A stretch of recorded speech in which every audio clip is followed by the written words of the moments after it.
Assalamualaikum warahmatullahi wabarakatuh. Shamaatu khoni kabajamtoota daawwattoota Aashaa Indee Gadirtu jettanii jabaatanii jira. Alhamdulillah galata rabbi.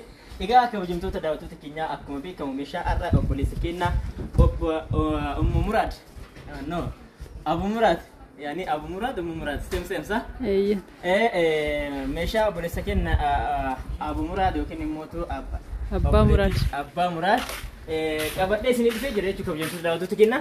Meeshaan obboleessa keenya har'a kitchenii Abba kun akkuma argaa jirtan kan akkaataa teessuma mana isaatii fi asumaan immoo doolaaba Somaalee kana doolaaba manaa qaba algaa Somaalee asiin biratti na hojjedhaa jedhe haala kanaan hojjennee fi qopheessinee fi jira jechuudha kabajamtoota daawwattoota keenya.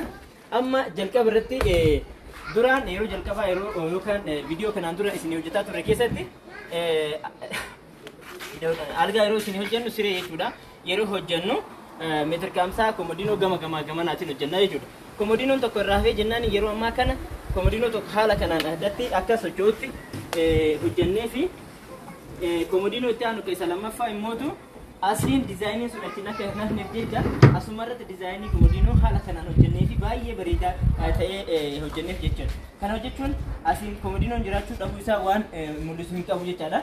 Asumaan immootu meeshaan algaan kiyya yookiin immoo firaasha kiyya irratti akka firaashni muuni jala hin nyaanne jechuudhaan uffata haala kanaan uffifnee fi jira jechuudha. Mee laala hin bareedu koomenti godhaame hin bareeda yookiin hin bareedu jechaan koomentii nu barreessaa isin hin jenna baaba. Kanaaf haala jiruun kana fakkaata yeroo meeshaan nu biratti hojjetan baay'ee meeshaa yeroo hojjetamu akkuma kanaan dura namoonni hedduullee ni ibsamu waa'ee kanarratti jechuudha. Meeshaan hojjetamee haala kanaan bareedeetiin mul'atu isaa qofaa miti keessatti sadarkaa tokkoffaa lammaffaa qabaa jechuudha.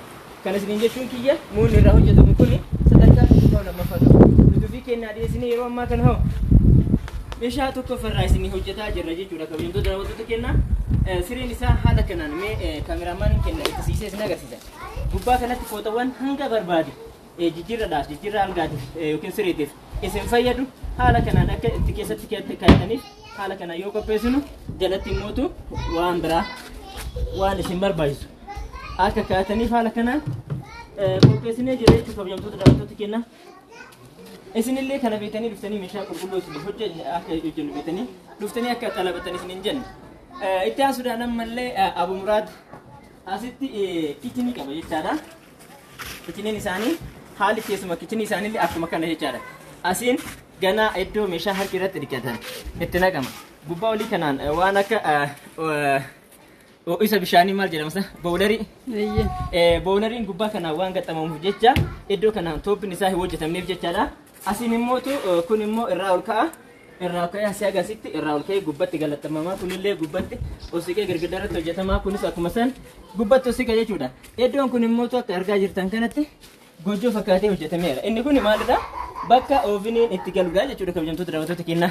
Kana jechuun ooviniin keessan kamiyyuu iddoo kanatti galuu danda'a jechuudha. Akkaataa saayizii ooviniitiin hojjetame waan ta'eef iddoo kanatti ta'a. Haaluma saniin kun hanga kana yoo ol siqe achi olitti immootu iddoo kana aarri oovinii keessaa bahu. Nyaata adda addaa yeroo hojjetamu kana akka hin dhoowwisne yookiin immootu akka hin gubneef jecha irraa ol siisnee fi bareechinee hojjennee fi jirra jechuudha. Yeroo kan isin hin jedhu inni na hojjedha diizaayinii kanaan haa jedhu malee yaadota akkanaa kanneen itti dabalee warra hojjetu eenyu nuti itti dabalee hojjennaaf jechuudha. Kana beekanii dhufuu qabdu jechuudha kabajamtoota daawwattoota keenya. Nuti yeroo meeshaa isin hojjennu maaltu irraa bareeda maaltu si barbaachisa kan jedhu itti guunnee hojjenna jechuudha. Asumaan akkuma argaa jirtan asii masaabaa qabaa hundi isaa shaatariin hojjetameef jechuudha kabajamtoota daawwattoota keenya. Akkuma meeshaa biyya alaatti isin yeroo achi argitan akka maadaamii teessan odu'anillee galfadhee isin jettanii yaaddan san mana maadaamii keessa asitti isinillee galfattanii galtanii itti fayyadamtan jechuudha kabajamtoota daawwattoota keenya. Asitti immoo asiin oovinii yoo kataa'u ta'e silindariin immoo asiin taa'uu danda'a jechuudha. Gartanii asiin silindariin keetti itti cufamaa haala kanaan hojjetamee fi jira jechuudha kabajamtoota daawwattoota keenya. Kun immoo asiin holqa qaba. Gara kana keessa meeshaa barbaadde gashitee kaa'atuu dandeettii jechaadha. Haala kanaan hojjetamee fi jira. Kunis asitti kun balbala lamaa walirratti cufnee laalame jalaanis hin jira tooppii kanaanis akkuma san iddoo itti meeshaa daranii kaa'an qaba jechuudha. Jala kanattis haala kanaan asitti mootu waan akka baaldii gurguddaa akka kaa'amuuf jecha madardara itti godhee fi kuni haala gaariin akka itti fayyadamaaf tolutti nullee itti yaadnee hojjenna jechuudha. Asiin immootu gubbaa kanaan sikini jira, jala kanaan immoo meeshaa hin tabalashanii tokko hin kaahama. Bishaan immoo asiin dabree girgiddaa wal qabatee gara bal'uutti yookiin immootu gara meeshaa bishaan qoshaashaan itti dabrutti dabra jechuudha kabajamtoota daawwattoota keenya. Egaa kichiniin isii kana fakkaata. Akkuma argaa jirtan kana gubbaa walitti illee yoo isin namni keessin agarsiifnu taate asitti kuni meeshaalee adda addaa akka dhiyaatanii asitti immoo sarvisii adda addaa akka keessanii isin fayyada jechuudha. Kichinii girgiddaa yeroo hojjetamu kaariidhaan hojjetama. Egaa kaarii mana keessanii namni mattaree yoo kan ofiif taate nuti immoo hojjennee isin dhiyeessuudhaaf qophiidha jechuudha. Akkuma kanaan tura meeshaa namoota hedduu hojjenneetiniin mana isaanii galchinee irratti hafneef namoota ammaan booda dhaabbataniifis mana keessan isin galchinee isin irratti hafna jechuudha. Kabajamtoota daawwattoota keenya kana fakkaata jechuudha. Abbaan isaanillee abbaan meeshaa kanaa kaleessa dhufee yeroo nu viidiyoo amma kaleessa isin gadhiifne kana dhufee laalee baay'ee irraa gammadee fiidbaakii inuu kennee gammachuu isaa ibsatee deeme jechuudha.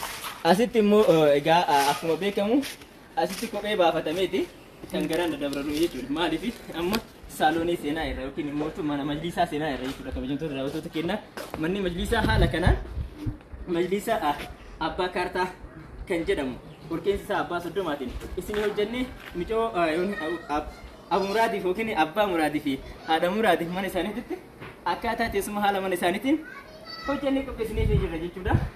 Isiniifis meelaalamee dadhabbii keessan yoo haala kanaan itti teettanii hara itti galfattan gammachuu guddatu namatti dhagahama. Ilmi namaa wanni inni taaruuf inni guddaa maa inni waan hojjete tokko itti fayyadamuuf jecha kabajamtoota daawwattoota keenya kana fakkaata. Ammaan qulqeensi isaa abbaa soddomaati. Kaariin takkittiin qarshii meeqa jechuun keessan nool. Egaa kabajamtoota daawwattoota keenya kaariin takkittiin qarshii 17,500 akkuma saayizii isaatii fi akkuma qulqeensi isaatiin garaagarummaa qaba. Ka qarshii 16,500 ka qarshii 16,000 illee numa jira jechuudha. Maaliif abbaan 40 yeroo ammaa kana qarshii 16,500 haaluma kanaan immoo kabajamtoota daawwattoota keenya obboleettiin teenya meeshaan kun immoo kan nama biraati baay'ee ka ummunnuwwaraati. Ummunnuwwarallee asumaan haalaallattu. Egaa viidiyoo isii baay'ee keessan meeshaan hafuun jira waan ta'eef ganaa itti buutee ergaaf jechuudha. Maaliif meeshaan istooriidhaan hambeen tokko jiru waan ta'eef dhiifama haga hiikutti feestaliin kun hin beekanii gabaa yoo eegantan.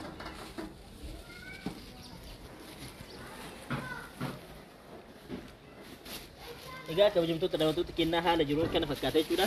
Meeshaalee tokko farraa isin hojjanne jennee kanaan dura akkuma isin himaa turre meeshaa qulqulluu akkuma san immoo mana keessaniif bareedu isin hojjanna. Inni kun maggaarajaadha jechuudha. Maggaarajaan isillee haala kanaan hojjetameefi jira jechuudha kabajamtoota daawwattoota keenya. Inni kun gabariidha moo maggaaraja? Kun gabariidha. Egaa gabariin jalaa kunillee asiin geetti gabaa jechaadha. Akkuma argaa jirtan kana gabariidha. Egaa itti aansuudhaan immootu inni irra furdaa fi kalarii wal fakkaataa ta'een hojjetame immoo haala kanaan hojjetamee fi raa jechuudha. Bakka meeqatti baha? Bakka sadiitti baha jechuudha. Baay'ee yoo haalli naamijaa heeka jedhu taate yoo haalli kan naamijaa taate inni kun argatanii asitti addatti baha. Ammas haala kanaan asittis addatti hidhama. Ammas immoo haala kanaan addatti bakka sadiitti hidhamaa jechuudha. Argite? Akkanatti. Hayyee daawwattoota keenya akkuma argitan kana maggaaraja minxaafii fi arabeelii siinsi maachidha jechuudha. Maachii godhaatiin hojjedha jettirti. Akkuma isin jetteen kalarii kanaan maachi gooneefii jira jechuudha. Daawwattoota keenya hedduu maggaaraja bareedaa ta'edha. Daawwattoota keenya osoo fannifamee gabariin isaa jalaan fannifamee maggaaraja akkaan bareedudha. Akkuma argitan kana kunoo dizaayinii qaba. Dizaayiniin isaa xagaa itti jedhu isinitti mul'ata abdii qaba. Kana fakkaata isiniin jedha meeshaan obboleettiin nanawara hedduu meeshaa bareedaadha. Akkasumas immoo hidhaa qaba fannoo itti fannisan qaba.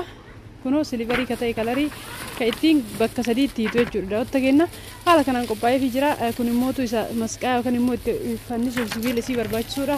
Kun immoo gamaa gamanaan qadaada sibiila isii irratti galu jechuudha. Daawwattoota keenya kana fakkaataa sheer laayik subscribe gochuun irraanfatina. Asitti illee konfartii qabdi. Konfartiin kun yeroo ammaa qarshii 10,000 kana fakkaata isiniin jedha. Daawwattoota keenya meeshaa hedduu akkaan bareedaadha. Akka viidiyoo kana caalaa yoo bira geettan hedduu waan dasnama jedhudha. Ilaalamee gisee xagaa itti jedhanii gisee fagorraa waraabanuu garaagarummaa qaba. Kun gisee xagaa itti hidhamee ilaalamee almuuniyeemii kun akka inni bareedu. Allahu akbar. egaa kabajamtoota daawwattoota kennaa ani meeshaan nawwaraa haala kanaan kana fakkaata jennee isin ibsinee jirra. Kana keessatti by the way yeroo meeshaa isin xalamnu akkaatama ajaja mana keessaniitiin isinii ka hojjennu ta'uu isin ibsuu barbaada. Egaa yaanni haarofti hin jiru ammaan ani xumuree jira. Aashaayyoo yaada qabaatte sagalee dubbaan akkuma isin haasaa turte waa'ee kichinirrallee waan isin jettu jiraati. Waa'ee dulaaba algaa kunoo Somaalee kanallee kophaatti haala kanaan yeroo hojjetaa jiru jechuudha kabajamtoota kana fakkaata ammaan an xumuree jira. Hayyeedha waqtii kennaa ampuuliin adurra gizee ta'u hedduu ifiinsa isinitti mul'atu gizee dhaame kana fakkaata akkuma argitan kana sokkeettii qaba iddoo shaarjaraa qaba jechuudha. Waqtii kennaa kalarii adda addaa ifa kana bichaa mitidha. Waqtii kennaa kichin kaabineetiin kun jechuudha girgiddaa irratti gizee kun irraa ol ka'eetiin hin fannifame hedduu bareeda jechuudha. Waqtii kennaa kichin kaabineetiin kun isa mana kiyya keessa jirudha kam akkasiin hojjedha jettee filattee jechuudha. Waqtii kennaa inni kunillee isuma gizee biyya arabaatetti itti fayyadamtan san jechuudha. Bishaan wanta adda addaa irra jigellee keessa hin seenu jechuudha. Waqtii kennaa hedduu wanta mijaadha. Share like subscribe gochuun irraa hanfatinaa. Viidiyoon keenya sa'arraa kana fakkaata. Haga ammaan hojii turuu keessanii guddaa galatooma.